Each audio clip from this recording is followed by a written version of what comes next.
বিয়ের সিজন তো শুরু হয়ে গিয়েছে, আর বিয়ের সিজনে যদি হয় বাড়ির বিয়ে, নিজের দেওরের বিয়ে, তো সেখানে তো সাজাগোজা স্টার্ট করতেই হবে। তাই আমি এখানে নীল থেকে কিন্তু আমার সাজ শুরু করলাম। আর যথারীতি সকালবেলা পৌঁছে গেলাম, জল ভরা যে রিচুয়াল আছে গায়ে হলুদের মানে সব কিছুর জন্য পৌঁছে গেলাম। আর গোপুসোনাকে সাথে নিয়ে আমরা কিন্তু এখানে নাচ গান সব কিছু করতে করতে এগিয়ে চললাম জল ভরতে। আর তারপরে তো ফিরে এসে দেওরকে এখানে হলুদ মাখালাম।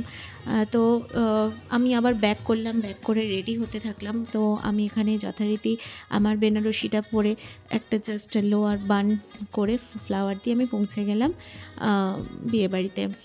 আর এখানে দেখো কুমোদিনীর মতো আমার মানে দেবরানী, ওকে খুবই মিষ্টি লাগছিল। তো ওর আশীর্বাদী পর্ব শুরু হলো এখানে। তারপরে ওদের মালা বদল শুভ দৃষ্টি বিয়ে সম্পন্ন করে আমি আবার ফিরে এলাম।